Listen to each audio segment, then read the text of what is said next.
Так, я тоже буду говорить по-английски, because I don't speak Russian very well.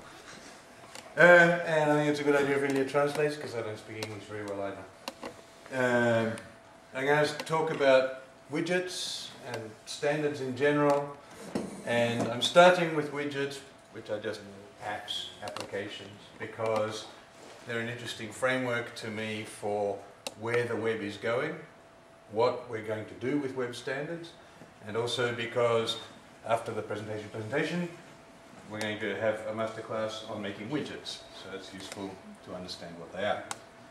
Чарльз начинает свою презентацию с виджетов, и в общем-то не случайно, потому что именно на виджетах у нас построены многие наши разработки, и через виджеты можно показать реально, то есть как будет выглядеть интернет в будущем, то есть какие там технологии уже запланированы. So widgets are applications, download, install to your machine. They're made with web technology.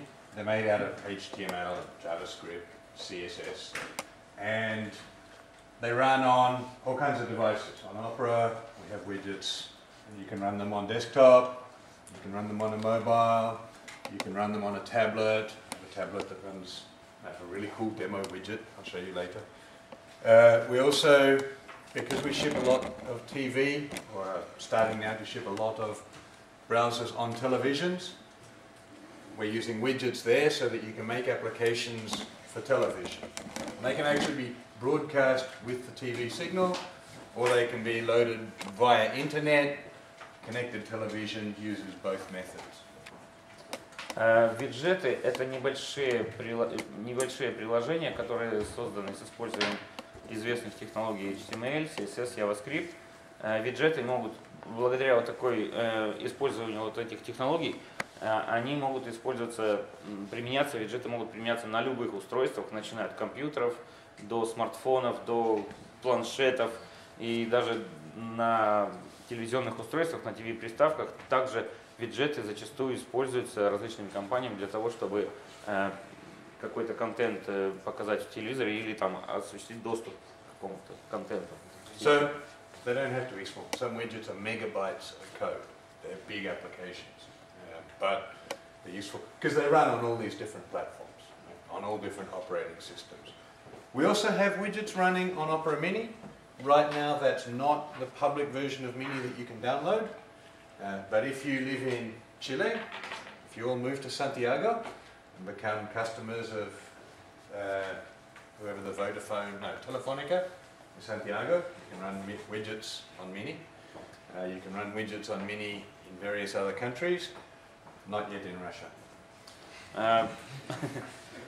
Иногда виджеты представляют из себя довольно массивные приложения многомегабайтного кода, но мы стараемся делать виджеты очень небольшими, и в принципе виджеты у нас работают даже на Opera Mini.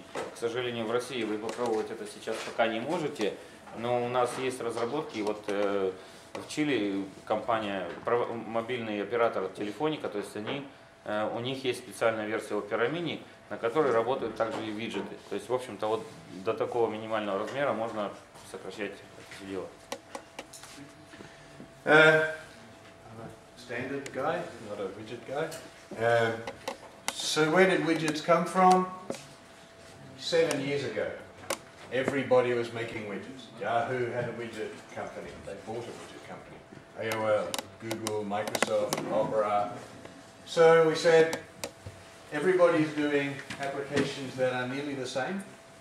Let's make one standard version, so developers make one application and then give it to each of the different platforms instead of making one application for AOL and a different application for Yahoo and a different application. There was no Android then, but a different application for Symbian, a different application for the old Motorola platforms.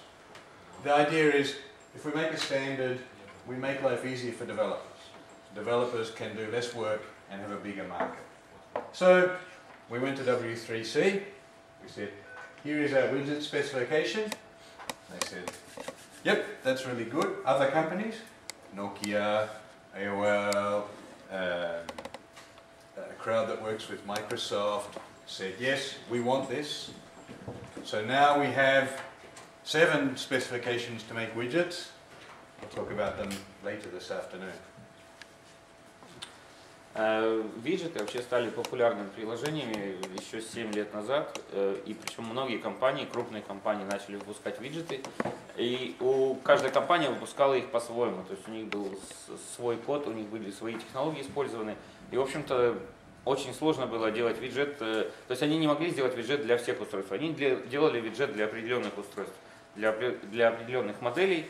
Это было не очень хорошо. Мы у себя придумали вот это вот виджеты сделать с использованием общедоступных веб-технологий, то есть в этом случае виджеты могли работать на любых устройствах, то есть они сейчас могут работать без изменения кода на любом устройстве, без дополнительного портирования.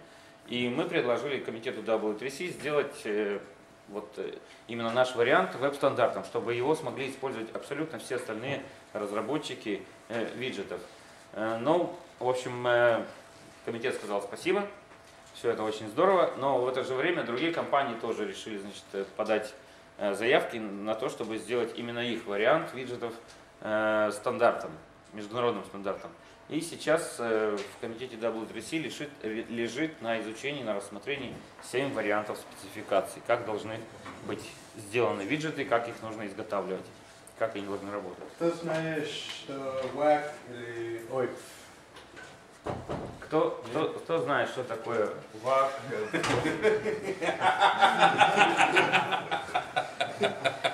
Translate, just translation.